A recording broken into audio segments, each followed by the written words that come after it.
Hello, everybody. Let's see if it's working.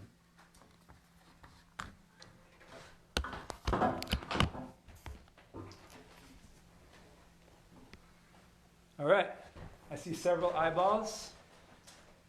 Good evening, everyone. We're at the headquarters and we're a little late getting started because Facebook really sucks and it can't do a live broadcast from my brand new laptop, but we're using it from a phone, and so we're going to need your technical support. If you have any problems with seeing or hearing us, please submit comments or chit-chat stuff, and oh, this is great. Yep, she's tuned in. Co-host Amy. Hello. And Nice oops, to see you all. sorry, I knocked you down there. So They're this is, still okay? this is the permission to be human section. Yeah. And oh man, it's really distracting to watch this because there's like a 10-second delayed version of us on the laptop. But it will give us comments, so we can see your comments. Yeah. But regardless of tech support, thanks for joining. And the story of this event is it was totally invented by Amy, who's one of the newest members of our co-working space here. And she does this more or less for a living. She coaches people and listens to their problems and helps them find their own solutions, kind of like the Oracle or Yoda does. Except I don't talk in riddles, I hope. So, Right, yeah. And so she sort of suggested that we do this just for our headquarters members, which is around 70 people. But then we realized, well, we're not doing so many in-person events here anymore for the month, of course. So we thought we would take it online, and with Amy's help, we just decided to try it. Yeah. And I'm just going to be a sort of a sidekick. I'll answer questions, or like we'll have a conversation. Yeah. I mean, the whole premise of this was because there was a blog post that's generated a lot of different responses from both ends of the spectrum, and one of the things that I was seeing in a lot of the responses was this whole fear around the virus and staying home and lockdowns and what do we do, and oh my God, the world is crashing, and how do we all cope with this? And there's a measure of resilience and calm that we can all tap into, and then we started talking, and it seemed like a really good conversation that we could have and invite people in. So we're hoping that all of you will throw some questions our way as we kind of get underway with this. So. Yeah. And are we going to go straight to questions, or do you have like an introductory chat? Or?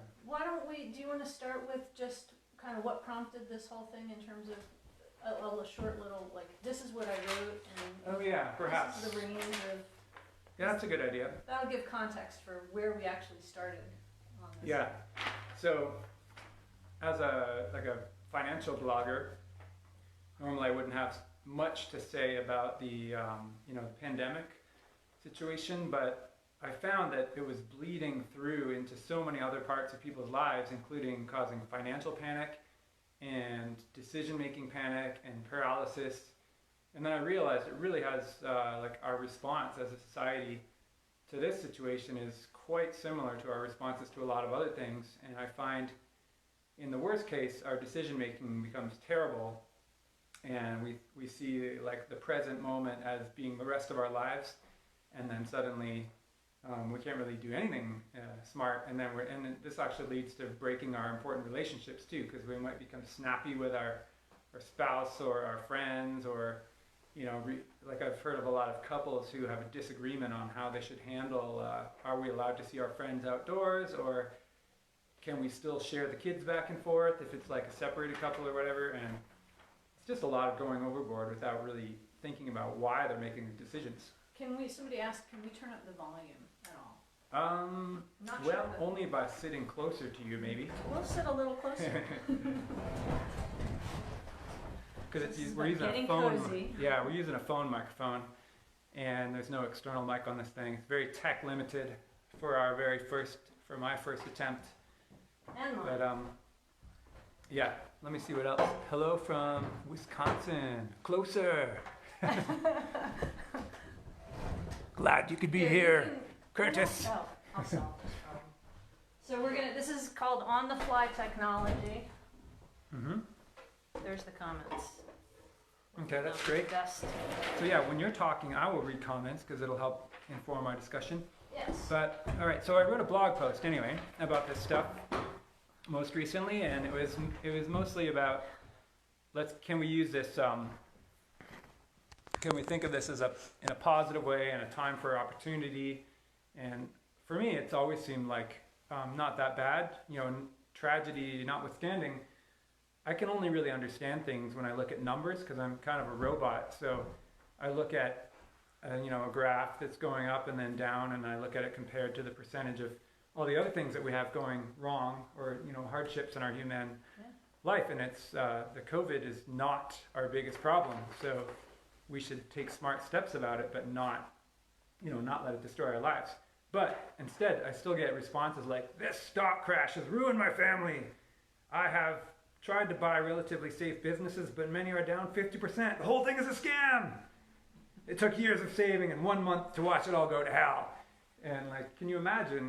There's probably a lot of people who feel this way, and that's not the type of decision making that's really going to get you ahead. And that person wrote this more than a month ago. Yeah. Most of what he's lost is, at least if you look at the stock market day to day, it might look better today, but that's not even how you make decisions. You don't look at the news and then let that inform your day-to-day feelings. It should be based on much more of a long-term plan, living healthy habits over a period of decades.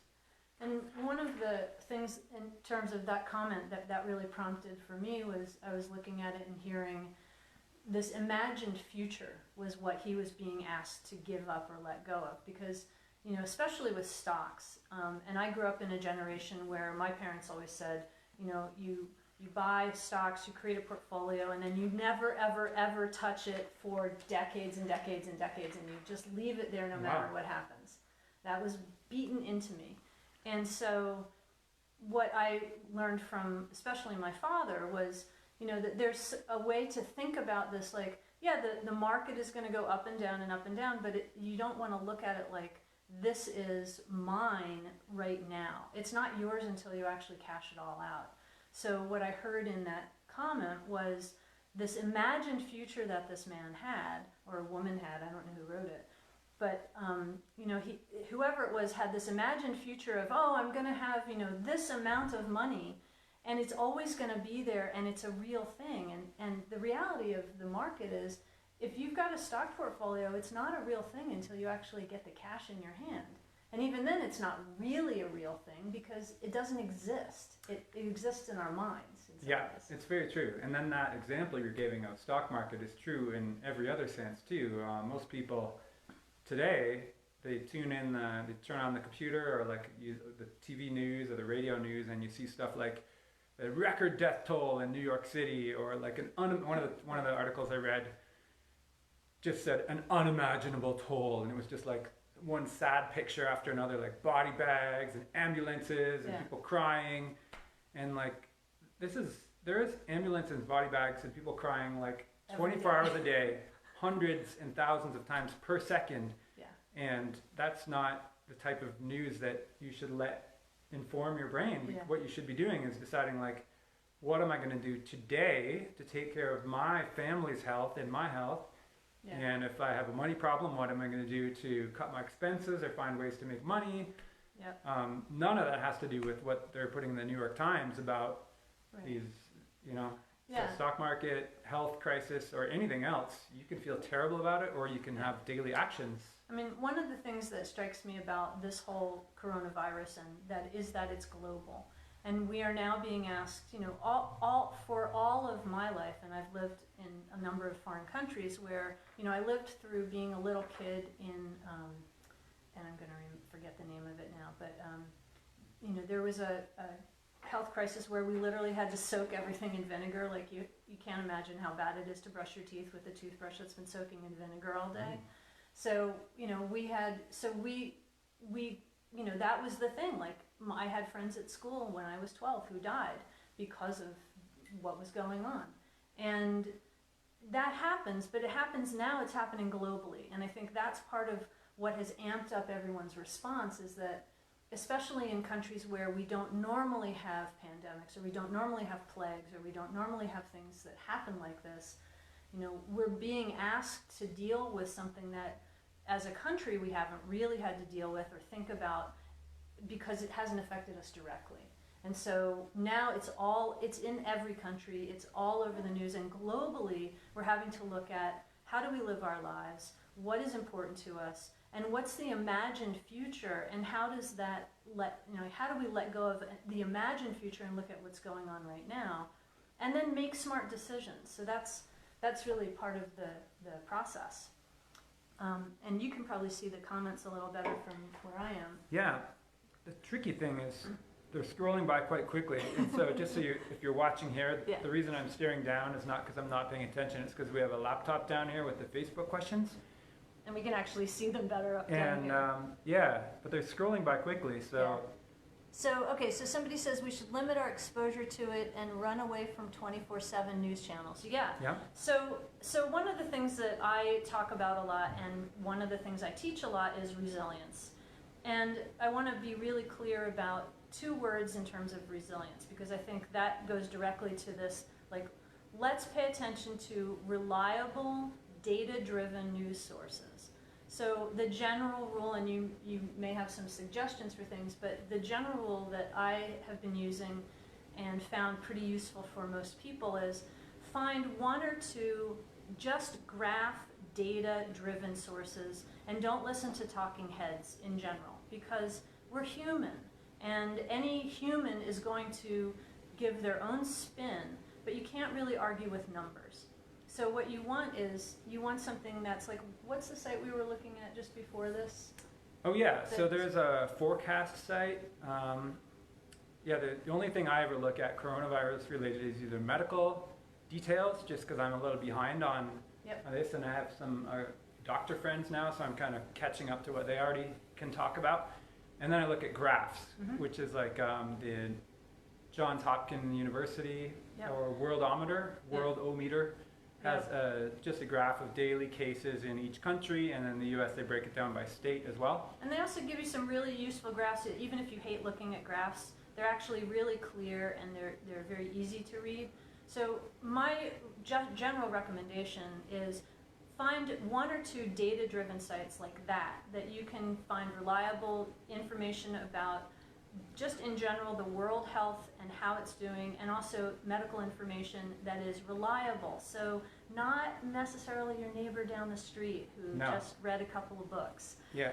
Right? And then the other thing to think about is, we're all dealing with a lot of the fear factor. And again, that's really what started this conversation and started us wanting to have this open conversation with you all, is there is a word that I want to throw out: responsibility. And normally we think of responsibility as, like, who am I going to blame? Like, who's responsible for this, right? Who can we blame for this? What country can we blame? What person can we blame? Can I blame my neighbor because he sneezed on me? Can I blame this person or that person, or this group or that group? Yeah. And I want you guys to start to think about pulling that word apart, because there's a whole different meaning to the word responsibility, and it's response and ability. So we have, as humans, we have 100% ability to respond, and in fact we always are responding 100% of the time to everything. Like, for instance, there's a fan that just kicked on, and I noticed that there's now air blowing on me, right? And we're responding to the fact that we've got a screen here and notes down here and a beer there, and there's lights. Right? So we are responding all the time to everything in our world. Responding 100% of the time does not mean we have to take action 100% of the time. And that's where being human beings who are conscious and can make decisions, that really is our benefit. So when you decide to take your responsibility and separate it out from your ability to take action, that's when you actually have a choice about what action do you want to take. And the longer the time frame that you can insert between your response to something, which you then become aware of, and then your chosen action, the bigger that time frame is. So if you give it 10 seconds, that's great, but if you give it 5 minutes, that's even better. And sometimes 72 hours is really the magic number. But the more time you give yourself, the more time you can run through, like, what is the outcome that I really want from this? So for instance, the comment that you got about, okay, I just lost half of my portfolio. If somebody is thinking, oh my God, I lost half of my portfolio, what am I going to do? I better sell everything and put it in gold and stock it in my basement or buy nails, because nails are going to be, I'm not going to be able to get nails in 6 months or something, right? That's a really kind of knee-jerk response. And that likely is not going to get you the long-term effects or the long-term outcome that you really want. So let's reframe that. So let's pretend for me, I just lost half my portfolio. And in fact, this happened to my father when the earlier recession hit. And he literally lost half of his holdings. He was a university teacher. And I remember him coming home and going, well, this is interesting. Let's figure out what to do next. Because he had been counting on that for retirement, all this other stuff. What he did was he sat down and he spent a week trying to figure out, well, what is it I actually want to achieve? So if what you want to achieve is financial stability, and what you want to achieve is having a roof over your head and being able to have food and friends and events, then make the choices that are going to give you that in the moment, instead of thinking, oh my God, I lost all this imagined money. Yeah, and you said your dad lost this money. Did he happen to sell at that pit of the stock market? Nope, he missed it. Nope. So he kept his stocks. He kept all his stocks. He just kept. Yeah. He didn't do anything. So he didn't lose with any them. money at all. No. It was a brief period of being scared. Yeah, and what he lost was, and this is where I started to really understand what the stock market and having a portfolio meant, was that he really didn't lose, because I said, aren't you really upset? And he said, well, he realized that he had just imagined, oh, I'm going to have, $100 million, and instead I only have half of that. He had nowhere close to that, but it's that he had imagined when he decided to retire, he would have the set amount of money based on the growth rate, and now he had half of that at age, whatever it was, 65 at that point. Yeah. But he didn't actually lose anything real. Right.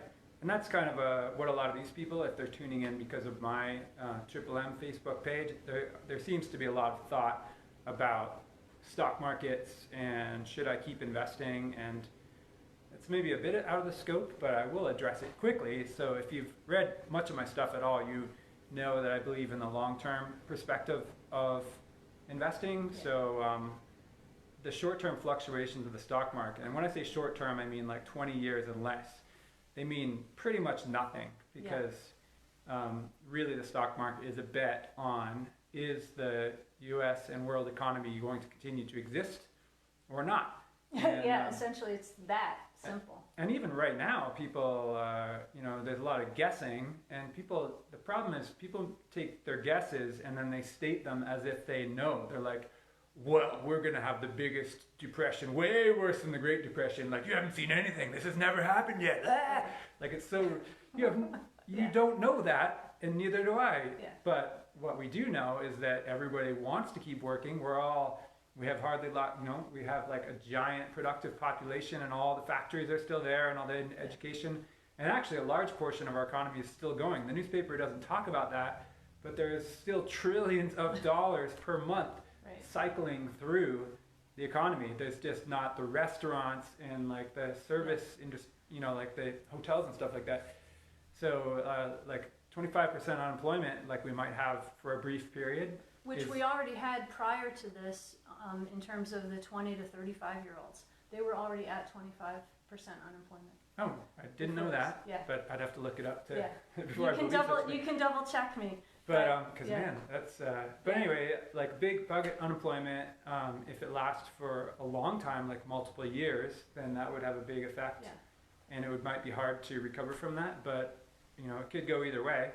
But the other thing is that we also have printed a bunch of money from the Federal Reserve Bank, and we're floating a bunch of businesses to ensure they don't go under during this very short pause in their work. Yeah. And then people are like, well, okay, well, fine, now we have like a giant debt that we're never going to be able to pay back. It's like, well, maybe, but the whole world is doing it at once. So really it's kind of like everybody's playing a game and they all pause and then they all resume. Yeah.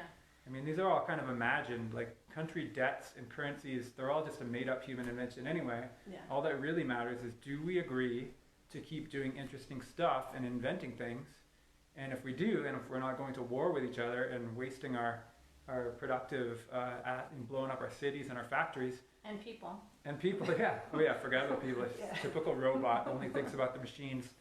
So that is, that's definitely going to continue happening. So we don't know for sure, but you have a choice of thinking about it positively and taking good steps, like eating some salads and lifting weights and riding your bike and cheering up your friends, or you can type annoying, angry shit all over the internet. And that's not going to help you. So why are people doing that? It's so dumb. So one of the things that I do, and that was a great segue, so I'm totally going to take that one, is, there's all the data, which I'm a huge data geek. That's really the only thing I listen to. And so a couple people have asked, can we recommend some decent sites? So we recommended in terms of data, the Worldometer. Yep. Worldometer. Yeah. And there's another one called ARCGIS. Yep. If you just type ArcGIS COVID, Google will find that for you, and then you'll have a nice, scary looking plague graph. But it has you can click in and see the most important thing. If you are a data nerd, is to look at incoming. Don't look at the total cases in the world. Look at incoming cases per day, and if you want to be reassured, you'll see that those have been dropping for like the last 10 days with some lumps in it. Now, you don't even have to look at that, right? Most people aren't even data nerds. They should just focus on making and eating the salads and being nice to your neighbors.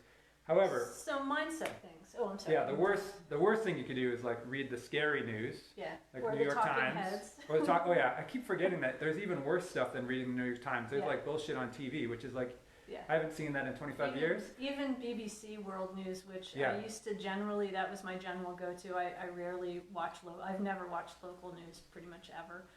But BBC and some of the, like broader world news, if you read the top line and then don't look at anything below it, because the stuff below it is generally silly and ridiculous anyhow. And although there was a cute thing about ducks the other day, so that was worth seeing. But really what we're talking about is there's two ways to tackle this. One is arm yourself with data so that you know what's actually going on, just numbers, and look at it. And if you need somebody to walk you through the data, then find some reliable people who actually understand what they're looking at. And that's easy enough to find. If you just Google a little bit, you can find some stuff like that. But the other part of it is this: what do we do as conscious human beings? So the wonderful thing about being human, and again back to response and ability and resilience. I just like these comments. I scrolled back so I could see some of them. And I'd like to interrupt with a very important question from Michael Mahoney. He says, I moved in with my girlfriend last month. Congratulations, Michael. Yes. She's a flight attendant and just got furloughed, and I am paying most bills. Should I dump her or hold out for the free flight benefits? I'm glad people are taking serious questions. Yes, that's awesome. I think you should put her on, and we'll tell her what to do about you. But seriously, there are a couple things. So part of the fear, right? Fear is something that lives in our bodies, and this is the area that I kind of live in. So fear lives in our bodies, and often what happens is it's driving us into reactions that we're somewhat or completely unconscious about. And I'll give you guys a great example. I work from home, and I've worked from home for 10 years. And the other day, one of the neighbors where I live, in the development where I live, had set up, he plays the piano, and he had an electric piano in his garage with his amps. And he's like this 75-year-old guy, he's awesome. And it's the middle of the day on a Wednesday. So I've got client calls I'm trying to make because I coach people. And he's got this thing cranked up to like 13.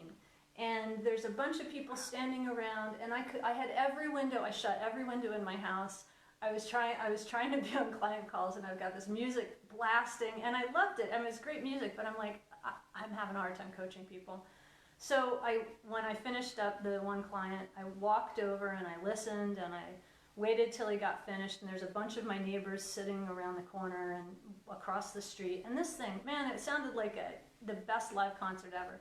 But I went up and I said, hey, look, it's the middle of a work day. I have client calls. I work from home.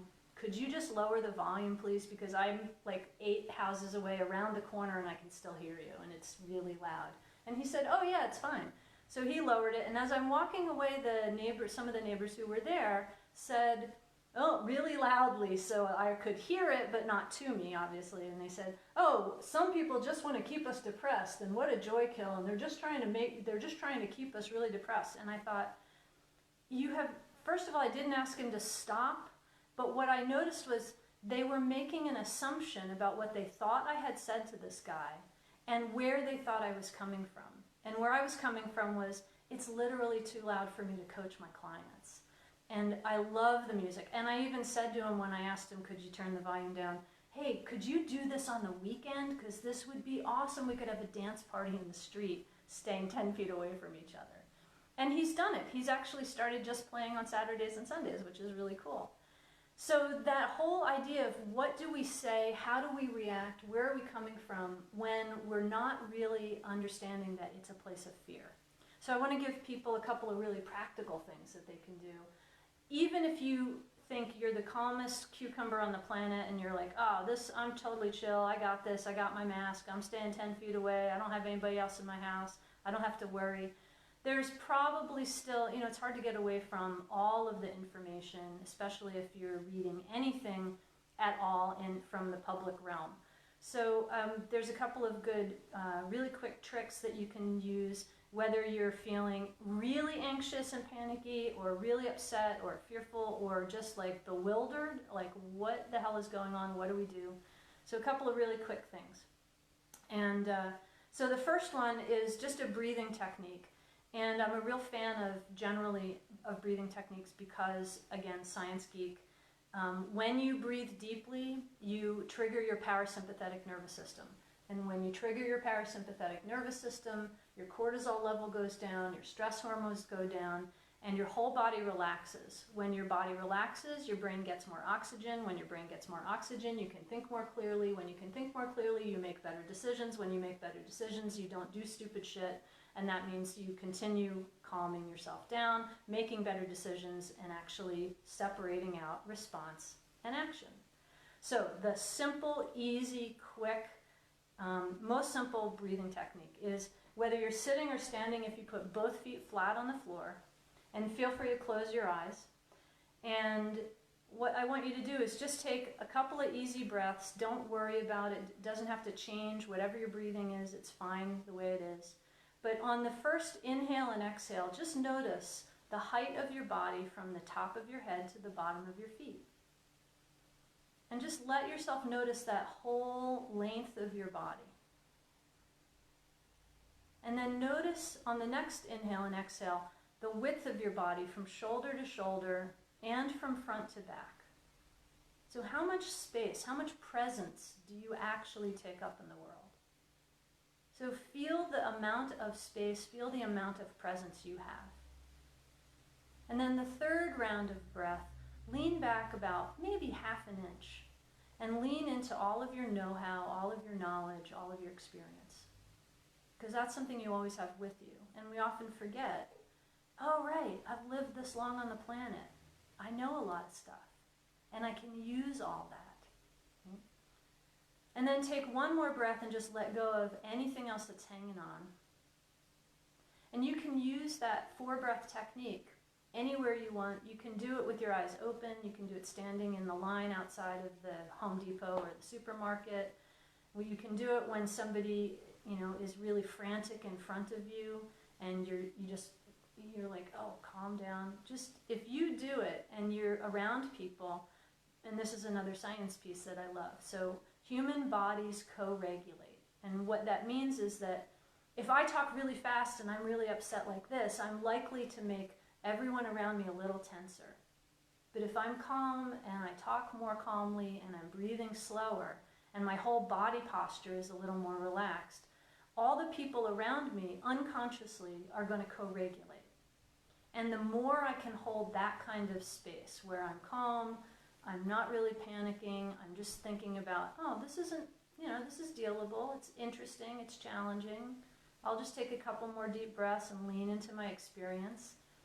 The more I get to relax everybody else around me. Because, again, data-driven from positive psychology is that emotions are catching and bodies co-regulate.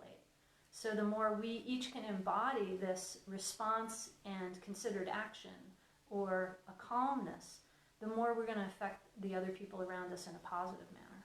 All right, so what do we got for some questions and comments? Well, one of them that was kind of funny is a guy a long time ago in the comment stream, Dan Olin, is like, this is not related to what we're talking about with fear, Yeah. but we're jumping around a bit because the comment stream is crazy. Like it's just all kinds of stuff. Yeah. I assume all the viewers can see the same stuff Yes. that we're seeing, but so Dan is like, S&P is going to be 1,450 by August 2nd.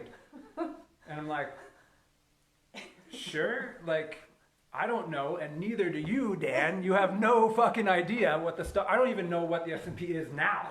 I don't know if it's like 1 or 300,000 because I don't look at the individual, like, you know, the number. I'm buying like the whole index and holding it for life. And I do know that the dividends that I get from my investments are way more than I could ever spend to keep my pantry and my fridge full. Yep. And I also know that they're going to everything's going to keep going up. So that's what financial independence investing is about. It's not about guessing. Right. Like the stock market is this. This is the stock market. You have no idea what it's going to do. Stop telling people that you think that you know what it's going to do. That's so ridiculous. Yeah. There was one guy who came on March 23rd, and he was all super authoritative, like, "Ooh, Mustache, you have no idea. You're a bunch of lemmings. You're telling your people to hold on. The bottom is just about to drop out. Everyone's going to be broke." He posted this on March 23rd, which I was like, okay, I have no idea, but I'll just put my comment in here so we can check it out. And it turns out that was the very lowest day of the stock market. It went like, woo, right down that day. Immediately went back up again. Yeah. So that guy looks like a complete fool. Stop trying to guess the tiny movements of the stock market. Well, Think not about it even- over 20 years. And not even guessing the movements of the stock market, but we can't know the future. We like to think that we know the future, but we have absolutely no idea about the future. And one of the things to consider is that, so if you start to think about, we are in the present moment, and we're always only in the present moment. That's all that's possible for human beings. We cannot live in the past, and we cannot live in the future because all we do is exist in the now, right? So that's a physical actuality. We're only here now. And so one of the things is when you start to make predictions about what's going to happen next, or what's coming next, or what do you think is possible, you're making predictions on the future based on your past. You're not making them based on the present, because you can't. So all you can do is take the history of the past and make predictions about what you think is possible or likely to happen. And here's where that fear factor comes in.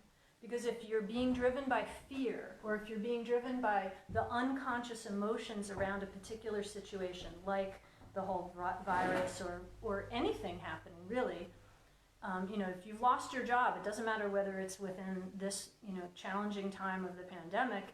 People lose their jobs all the time.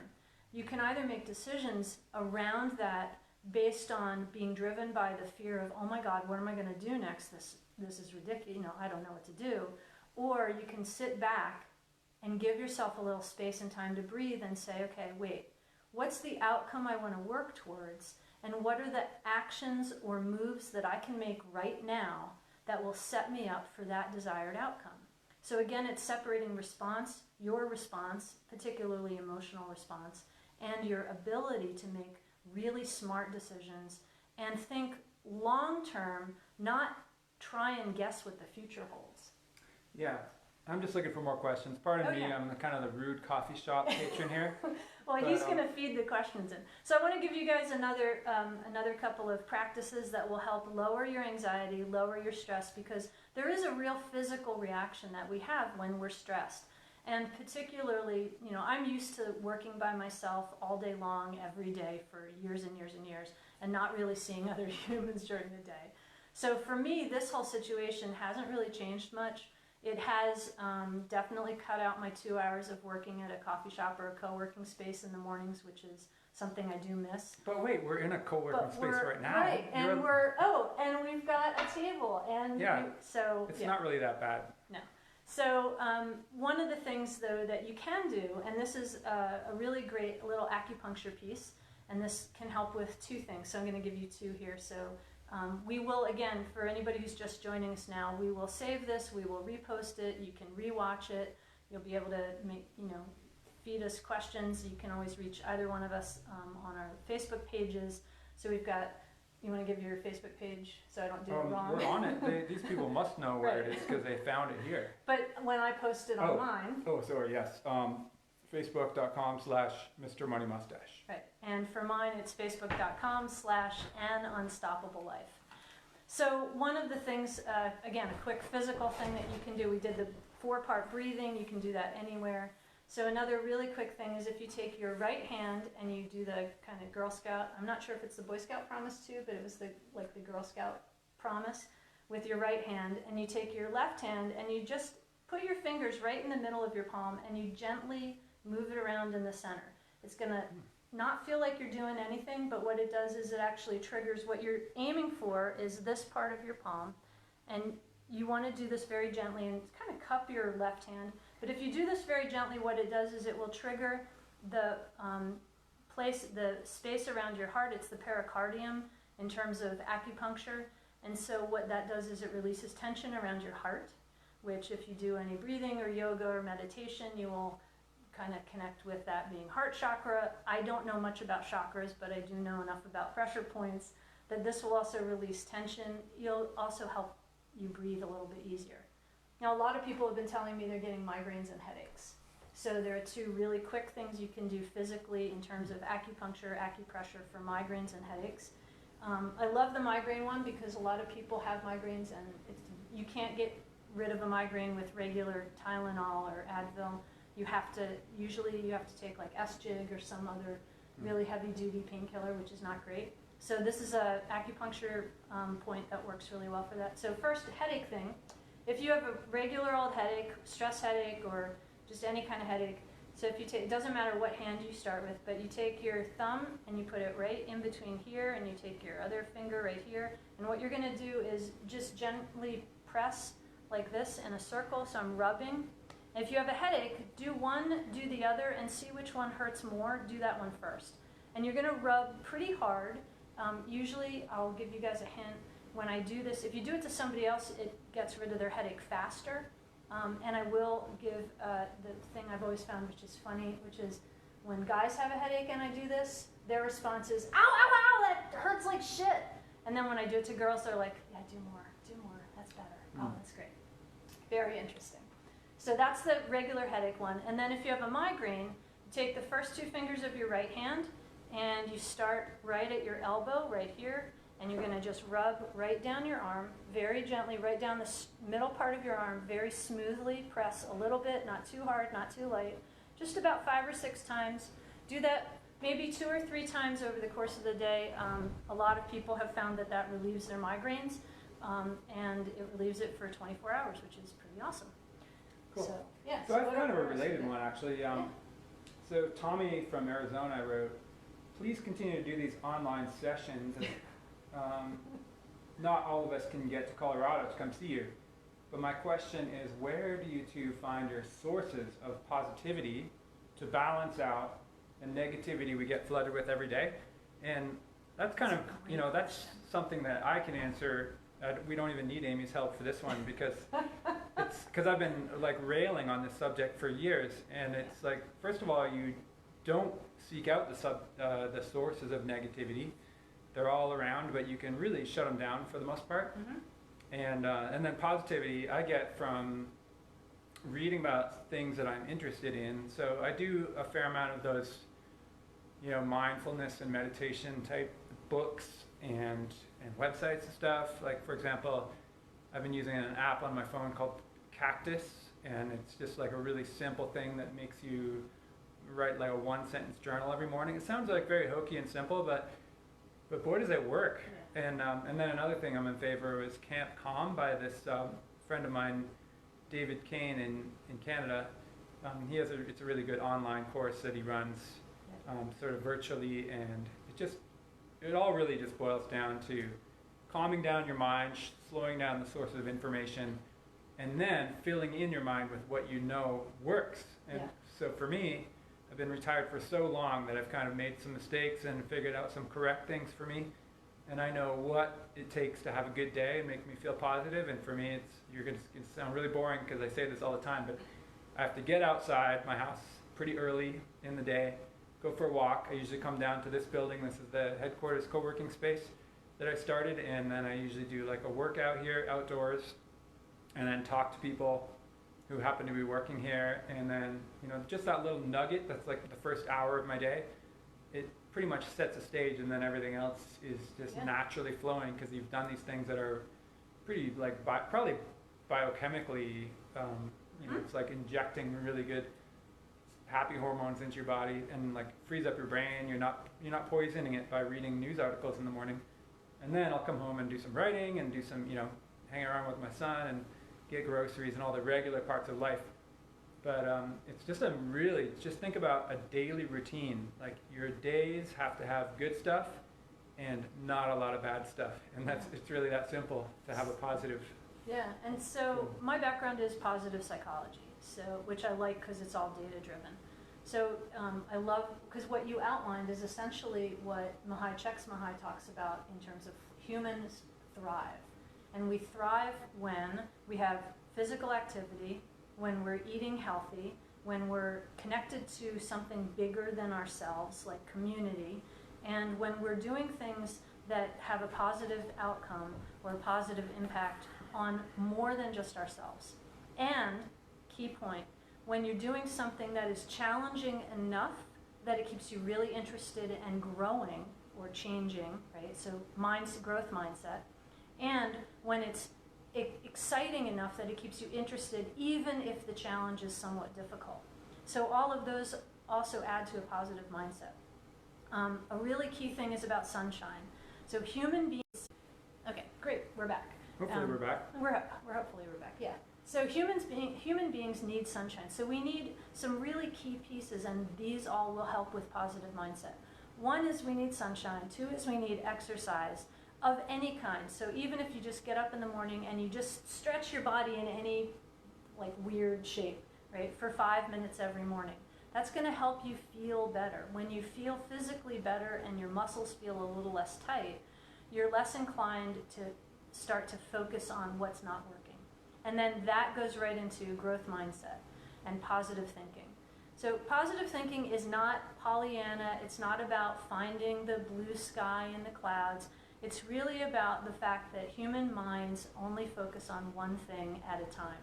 We are absolutely, completely incapable of focusing on more than one thing at one time. And so we forget this because we can context switch really quickly.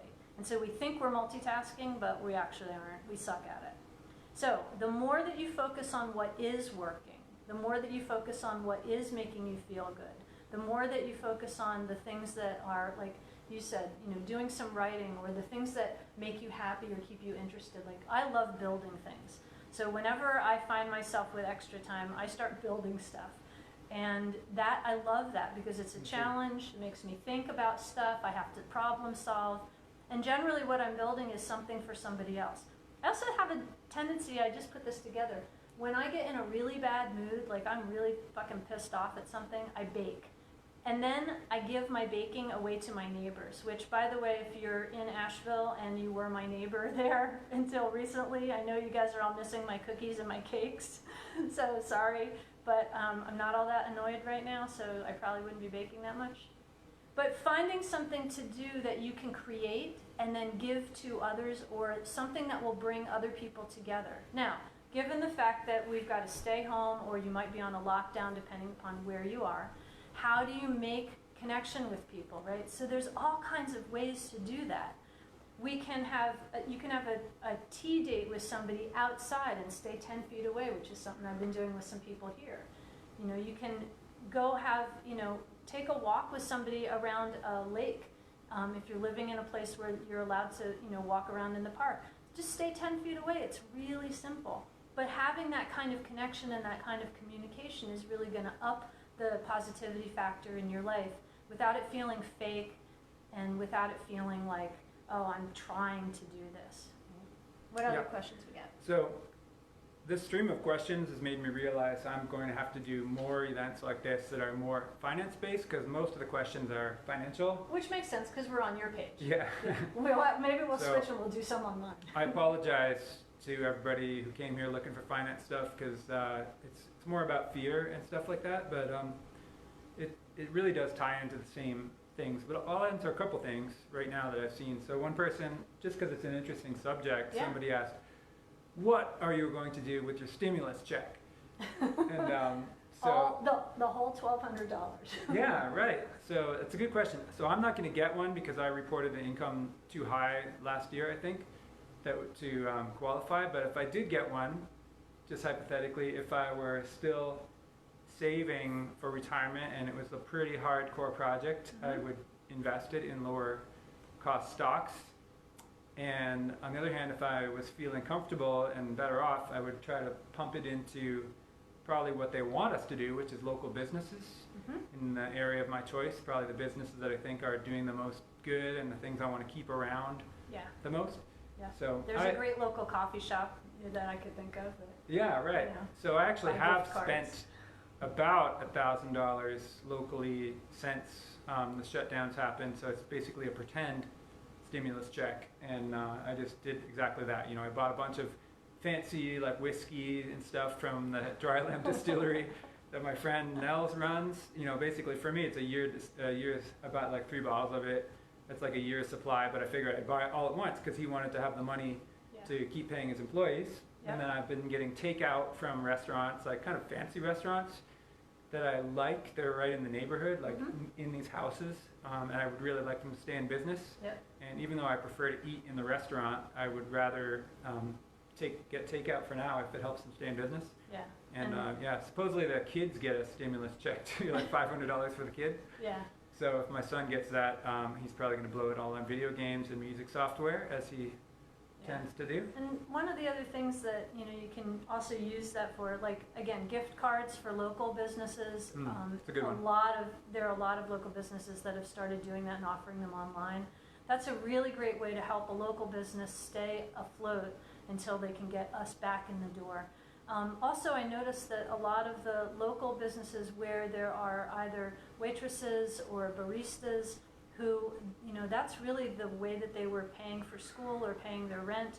A lot of them are also accepting online tips so that you can still tip your barista or tip your favorite waitress and really help them make their bills, because that's a service industry. People are being really hard hit by this. And, often we forget it's not the business owners alone that are suffering. It's all the people, all the wait staff, all the people who work there who don't really have another way to make quick money. I taught as an adjunct for 17 years, and there were a lot of times when there would be a class that got canceled the week before it was supposed to run. So I'd have to find something to do for 15 weeks that paid, $3,000. And I ended up making bagels at a friend's bagel shop at one point. I've done so many crazy jobs. I walked dogs for a while, all this crazy stuff. But, think about, who do you know, what are the places that are local to where you live that you could help support somehow through a remote way of financing them, or a remote way where you're helping to support them so that when, everything does come back, that they're still strong and they're still there. So. Yeah. So what time is it? 7:21? Ooh, close. Is that the real time? That is the real time. Yeah. So yeah, we've been on quite a while. Yeah. I think I'm going to do this again pretty soon though, and maybe even, we can have another rotating series of guests. Maybe this will become like a low effort video podcast. Yeah, now that we knocked out a lot of the things. So grab your last couple questions, and again, if you have any questions about positive mindset, positive psychology, wellness, anything like that, you can find me over on my Facebook page, which is An Unstoppable Life. Or feel free to hit up my website, shoot me a quick email. I love answering questions for people, and I'm happy to do it. And that's anunstoppableife.com. Oh, looks like there's some rumors we have to dispel too. Okay. Amy and I are not girlfriend and boyfriend. No. You gossipy little kids. This is just a coworker from they're all like, well, they're not wearing masks. They must live together. No. So this is actually a good question. Yeah. Amy and I both have very relatively isolated lives, and we basically did the math and determined no, it's not dangerous enough to be in the same room. And we both felt really comfortable knowing that we were able to keep the other person safe. So I've got a dog and a cat at my house, and that's really about it. So it's really about individual decision making, and I'm not against. I think the guidelines that the US and the CDC are putting out are like good to, you know, statistically there are good recommendations. Yeah.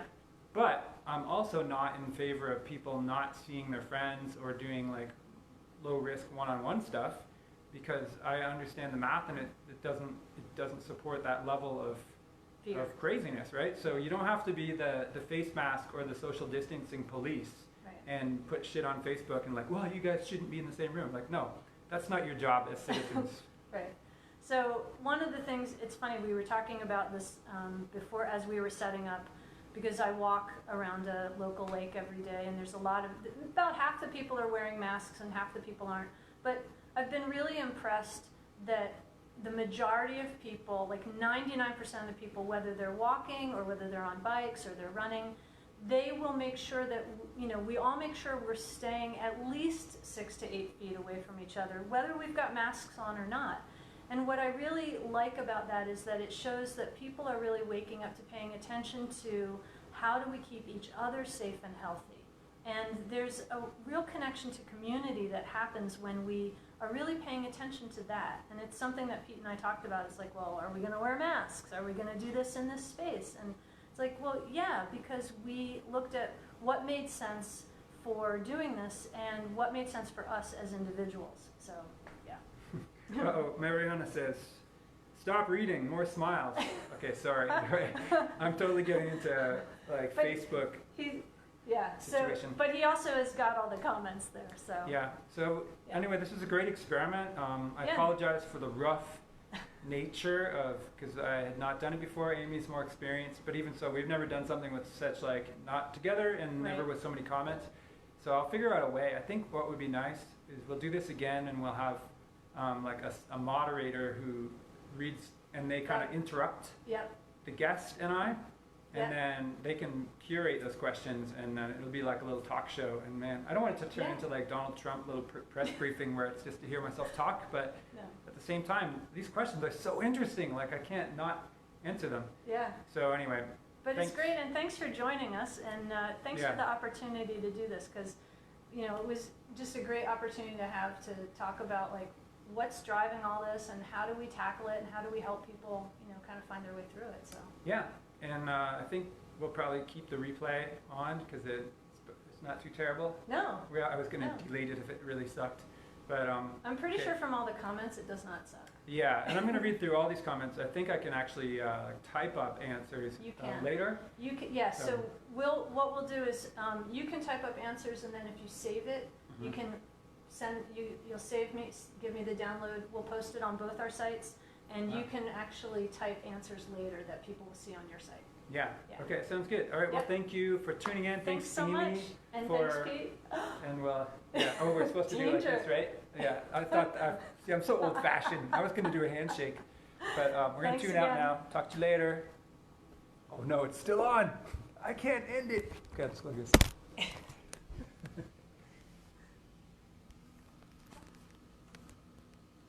That was great.